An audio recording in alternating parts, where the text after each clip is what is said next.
Donnerom.com.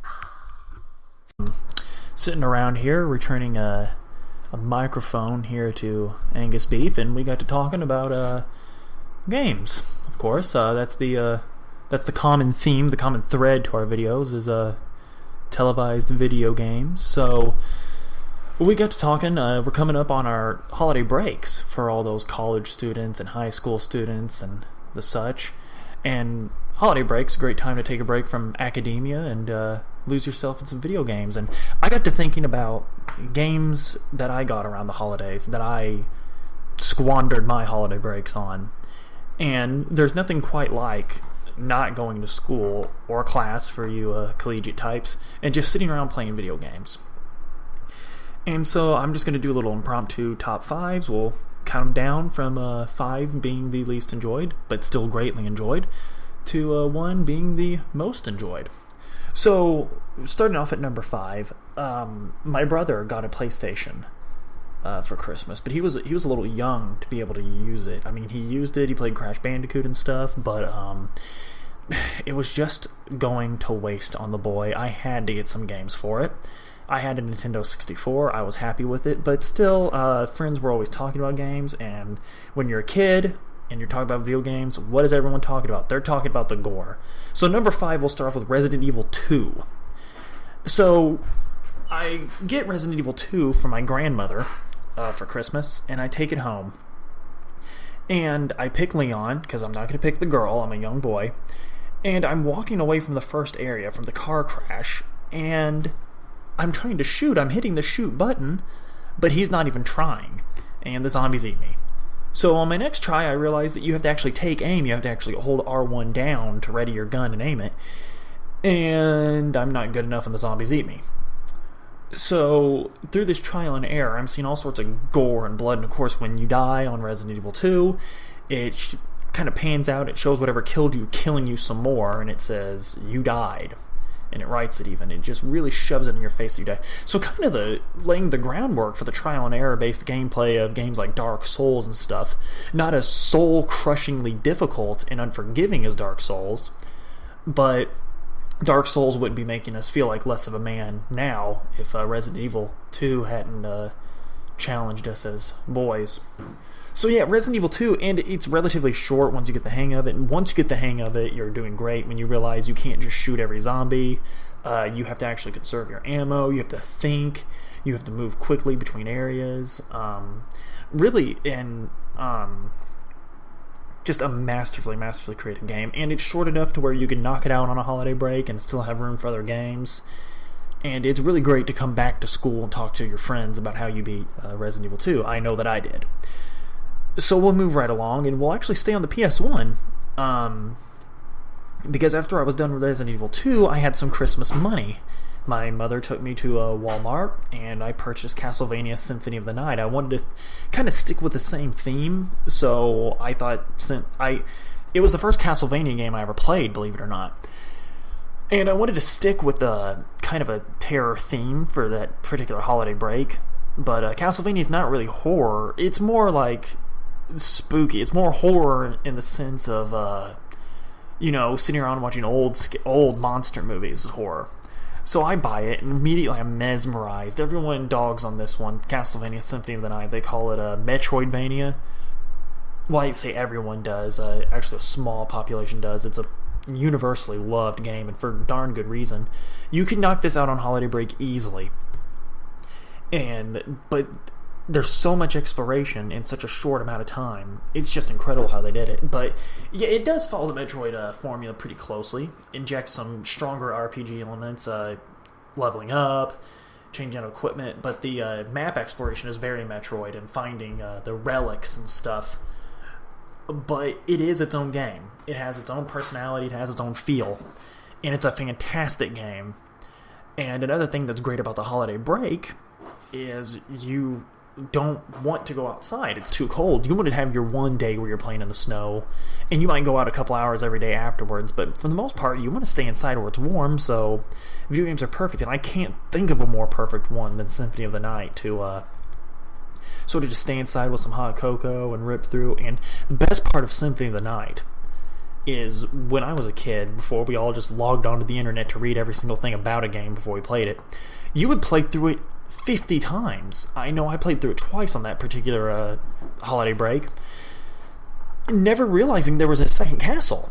Never realizing that there was a whole other part. Then I just happened to stumble upon the sunglasses in the first castle at one point. I'm like, well, what the hell is going on here? So I just kept them equipped. And then when I finally get to the final boss, I see this orb flying around him. I'm like, okay, we'll just smack the orb around. And then it's the Dark Priest Shaft. And you've got a whole other castle to explore. And in that second castle, that's when you'll finally find Dracula and fight him. Which is great. For people that probably played the series up to that point, they were probably wondering where the hell Dracula was until they found sunglasses. And the game, I believe, takes place in the late 1700s, so who wore sunglasses back then? So Alucard was probably surprised finding the sunglasses. He's like, what are these? They're glasses, but I can't see anything. Because, of course, it's Castlevania and it's nighttime. So there's all sorts of questions there. And we'll move on to number 3. In my adult life, a game series was released called Mass Effect. And I didn't get into it until 3 was already out. So all 3 of them, they had that bundle, and my wife got them for me. And of course, I'm an adult. I don't have a holiday break, but I played it at the time of holiday break. The place where I work, we're fortunate enough to get 2 days off for Thanksgiving.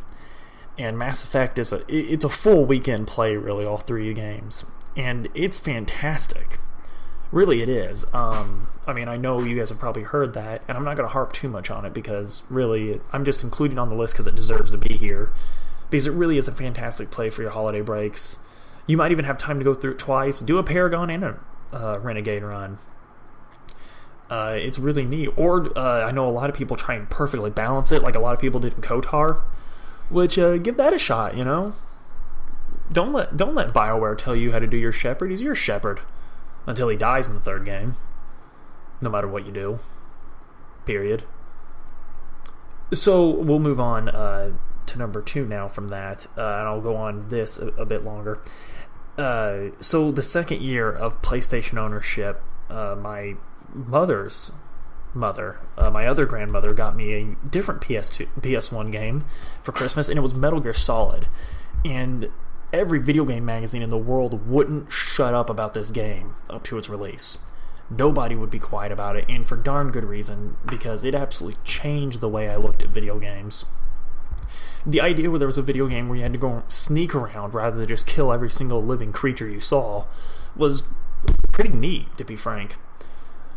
So, you get this game, and it's not really trial and error like Resident Evil, where it's not really survival, but it's just neat to go through. And what makes this a great holiday run is Metal Gear Solid's extremely short. You could beat it watching the cinematics in 5 hours. It's like watching a really long movie where you control the main character.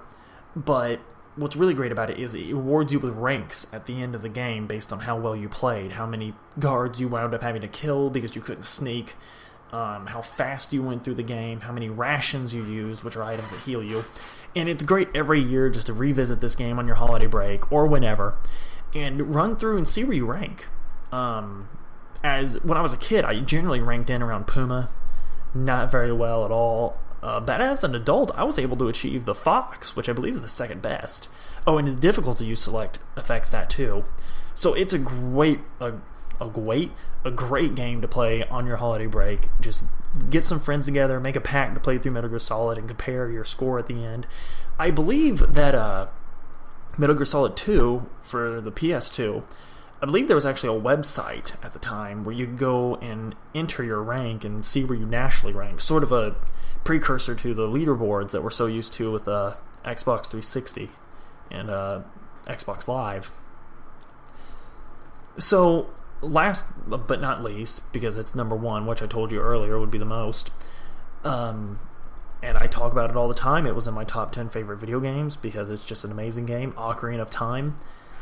It's the best holiday run because no matter how many times you beat it, I'm not going to promise you that you discover something new, but you'll enjoy it every time. And for some reason, Zelda reminds me of Christmas. The Zelda series, I just always think of Christmas. I think I might have gotten Link's Awakening for the Game Boy on Christmas when I was really little. So maybe that's what it is, but it's a great holiday play because, I could just see me sitting by the fireplace with maybe a soft focus camera on me on a holiday special, playing through Ocarina of Time, finding all the secrets, finding all the pieces of hearts. Still sitting in shock and awe when I find out that Sheik is Zelda in disguise. It's just a great way to usher in the holidays. Zelda is kind of... Playing through Ocarina of Time around the holidays for me is actually kind of like I guess other people watching those stop motion Christmas movies. It's just something you do. Or the Charlie Brown Christmas special. There's all sorts of things people just always do on Christmas, and Ocarina's always been one for me. And you try to play the game differently each time. Maybe you just decide you're not going to get the big Goron sword this playthrough. Maybe you're not going to collect every piece of heart. Maybe you're going to try and collect only so many pieces of heart and challenge yourself to go through it this time with only that many. So that's just sort of an interesting new way to spin yourself on the game. So there you have it. Just wanted to get something online real quick. And those are just some games that you go through and on holiday break. If you haven't played it before, I suggest when the holidays do come up, go ahead, give them a run. But I know that the video game companies are hard at work coming out with those holiday games, those brand spanking new ones that you're going to buy and go and enjoy. But let's try not to forget the classics, people. Anyway, thank you. Donner, I'm out.